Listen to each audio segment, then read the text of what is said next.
Okay, it is mouthpiece time. So a lot of people are like really excited. They want to play their instrument. They want to put their mouthpiece on their instrument and play. But the trick is to get the best possible tone on your instrument, you have to get a great tone on the mouthpiece.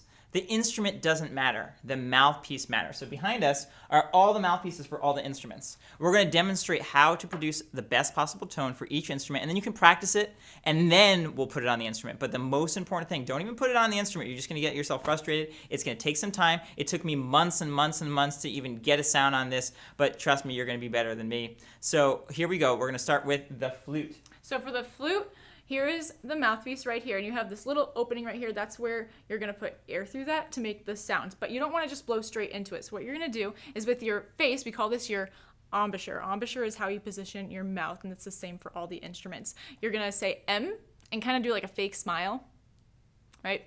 M, and you're going to say 2 with that same fake smile going on. And you're going to put this right up to your face, right here. So you're almost like you're blowing straight in, but then you're going to roll this down. So kiss and roll just like that. So you're almost blowing across it, kind of like you're blowing across a bottle. So M, fake smile, in 2.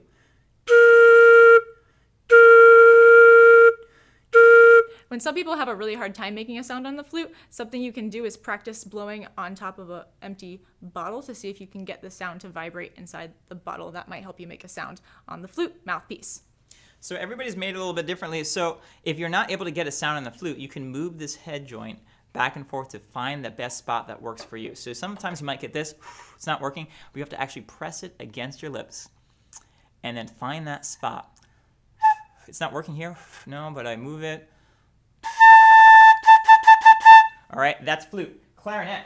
So for the clarinet, we talked about this a little bit in the demo video, but this is the clarinet mouthpiece, and we have the barrel here. So here's the mouthpiece, and this piece of wood that attaches to it is the reed. It comes off, and so what you do before you play is you want to make sure you get your reed just stuck on it for a little bit. Make sure it's going to be able to vibrate. And then once it's wet enough, you put it on the mouthpiece like this. You're going to slide it through this piece. We call this the ligature. It has a screw on it. You're going to make sure the screw is on when you're facing the mouthpiece. When you're facing this open part, you want to make sure the screw is on the right side. So see, the screw is on this right side here. You're going to take the reed and you're going to slide it through just so it is lined up with the top of the mouthpiece, just like that. So you see, I can see a little sliver of the mouthpiece above the reed there. I think you can see it in the video. So then I'm going to pull the ligature down just a little bit so I can see a little bit of this thick part, and I'm going to tighten the ligature so that the reed doesn't fall off.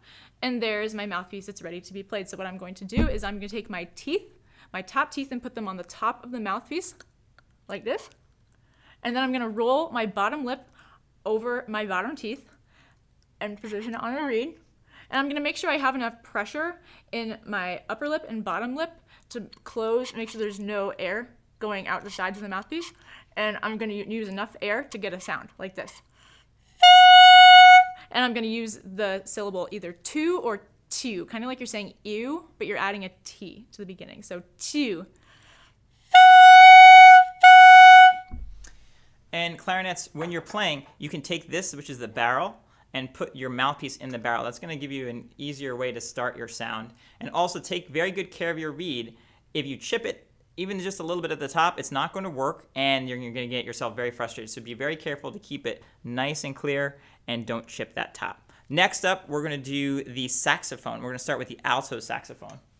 So this is the mouthpiece and what we call the neck for the alto saxophone. It works similarly to the clarinet. So you have your reed here. I already had it in my mouth. I got it nice and wet, ready to vibrate. So then we also have the silver part right here, which is the ligature. See, the screws are on the right side as I'm facing the reed.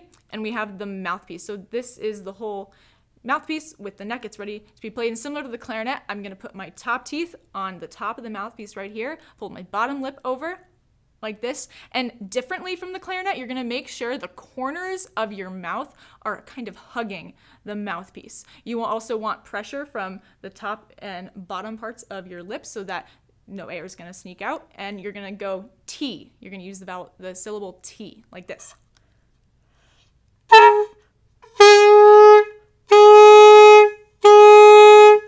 Just like that. for the tenor saxophone or even the baritone saxophone, it's the same exact thing, except it's just a bigger mouthpiece and a bigger neck, right? So again, you roll your bottom teeth over you roll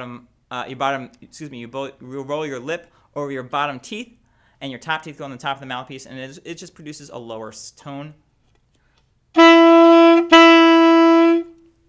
For the different saxophones, the embouchure, how we form our mouths, how we put our mouths on the mouthpiece, our embouchure is going to be different depending on the saxophone. And the only thing that's different is that, it's going to be the same with every saxophone, but the only thing that's different is the amount of air you're using. So with a bigger saxophone, with like the tenor or the baritone, you want to use more warmer air to push the air through the saxophone.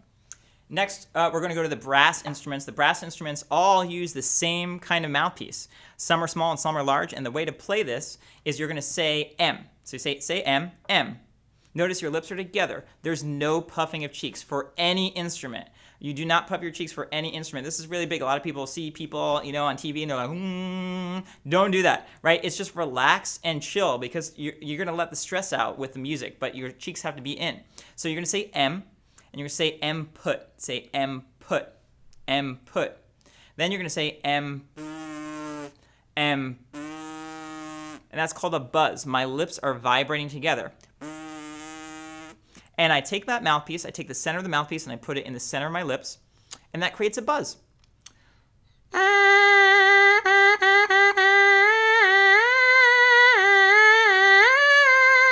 Right? And that's the mouthpiece buzz. You keep the air going, keep your lips together, keep the corners of your mouth back, and use a lot of air and keep it going. All right? So that is the trumpet mouthpiece. That's the trumpet mouthpiece right there.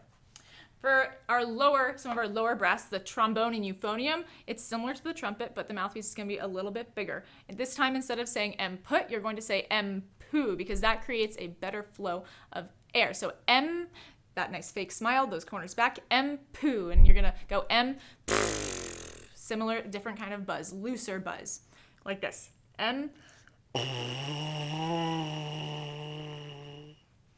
And finally, we've got the lowest one. We've got our tuba. It's the same thing, M poo, but it's gonna have a little deeper sound. M poo, M.